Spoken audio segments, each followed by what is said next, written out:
Ni Casimero sa bansang Japan. Pag-usapan natin yan mga idol. Jerwin Ancahas, ang ating former world champion, ay magiging world champion uli. Yan ang ating pag-uusapan ngayon mga idol. Pero kung bago naman kayo napadpad sa aking YouTube channel, baka pwede makahingi ng isang like, subscribe at pakipindot na rin ang ating notification bell para ma-update kayo sa ating bagong video na katulad nito.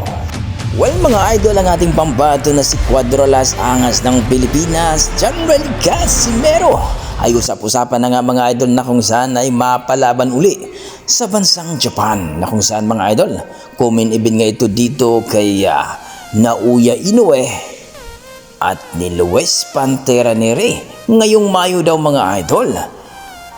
Wika nga ng ating mga boxing fans ay kailangan talagang impresibo ang may pakita ni Cuadro-Las Casimero at TKO daw dapat itong si Ugoni mga idol. At dito nga mga idol, sabi ng mga boxing fans ay sana hindi na daw si Yukinori Ugoni ng Japan ang makalaban sapagkat hindi naman daw ito o wala sa ranking itong Hapon na ito. Gusto ng mga boxing fans mga idol na kung saan ay eliminator bout na daw dapat dito kay TG Duhini ng Irish mga idol.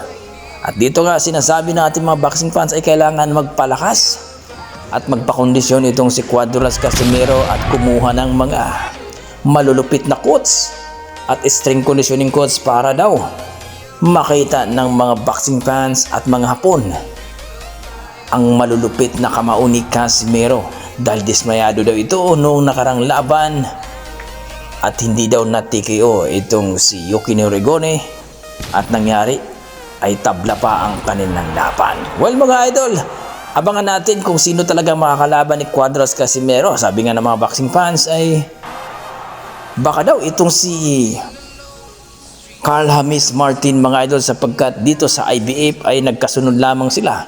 Rank number 5 itong si Casimero sa IBF at rank number 4 naman itong si Martin para daw sa eliminator bout.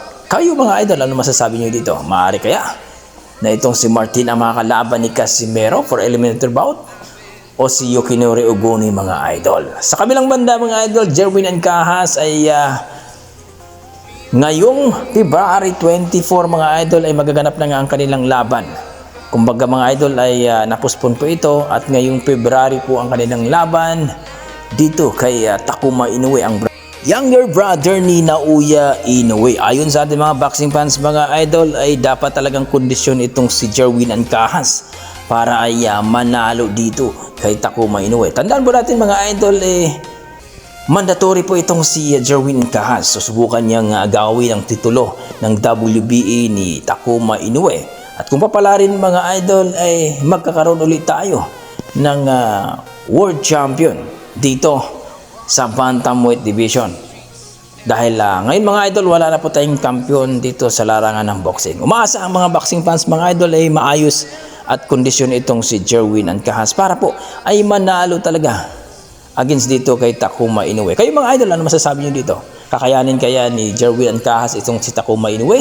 At sabi ng mga iba ay kailangan TKO ang mangyari dito kay Takuma Inoue para masigurado ang panalo nito.